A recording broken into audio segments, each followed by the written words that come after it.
सुबह का समय था। सूरज की किरणें खेतों में सुनहरी चमक बिखेर रही थी। रामपाल खेत में हल चला रहा था कि तभी उसका छोटा भाई लालू दौड़ता हुआ आया। भैया, अम्मा बुला रही हैं, जल्दी चलो। रामपाल ने गमछे से पसीना पोंछा, हल किनारे रखा और साइकिल पर बैठकर घर की ओर चल पड़ा। अरे लल्ला, जल्दी नहा ले, लड़की वाले आने वाले हैं। क्या? कौन लोग आ रहे हैं अम्मा? तेरे ससुर, तेरी साली और लड़की का माँ रिश्ता पक्का करने। अम्मा, ये चाची फिर कुछ गड़बड़ करा देंगी। ये रिश्ता सही नहीं है।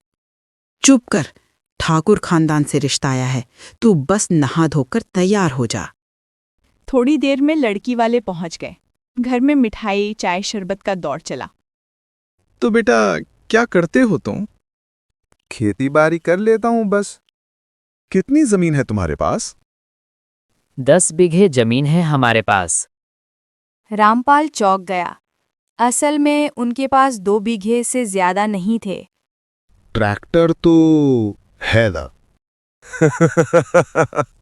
बस कुछ दिनों में लेने वाले हैं। हम तो दहेज के खिलाफ हैं, पर समाज में नाम भी तो देखना पड़ता है।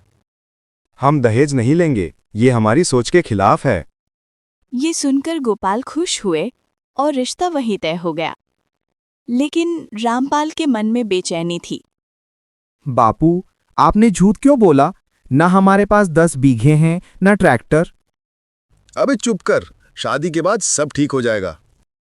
अगर सच्चाई पता चल गई तो? नटवर है ना, सब जुगाड़ कर दे रहा। वो नटवर जो पूरे गांव को बेवकूफ बनाता है। तो बस मेरी बात मान ले चुपचाप। रामपाल बिना कुछ बोले घर से निकल गया।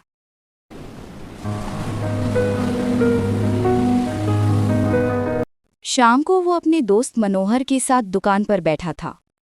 भैया, आप क्या करेंगे, कुछ सोचा है? क्या बताऊं, जमीन का झूठ तो किसी तरह छिप जाएगा, पर ट्रैक्टर कहां से लाऊं? सरकार की योजना है कृषि उपकरण योजना। उसमें ट्रैक्टर पर 40 से 80% तक सब्सिडी मिलती है। क्या बात कर रहा है? सच में मिलता है?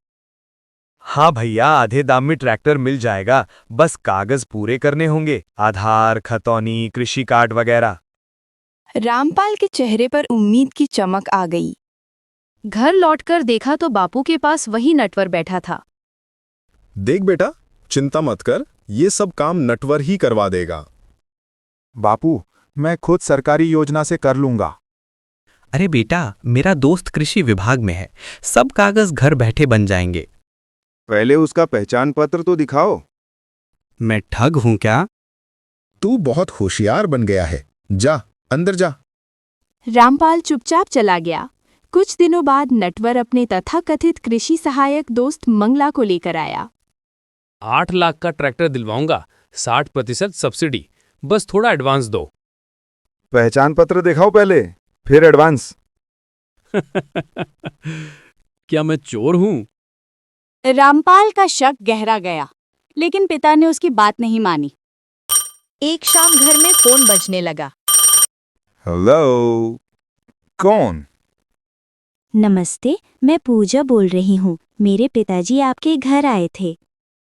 ओह, आपकी आवाज पहली बार सुन रहा हूँ।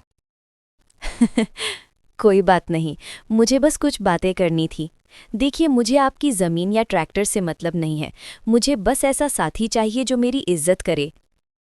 वाह, यही सोच मैं भी रखता हूँ।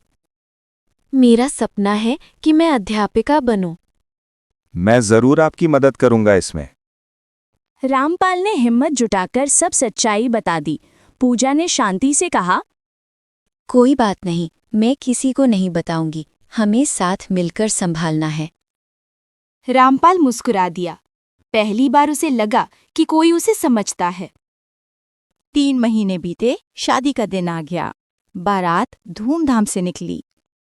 पर तभी खबर आई, मंगला लोगों को ठग कर फरार हो गया है। मैं लुट गया रे।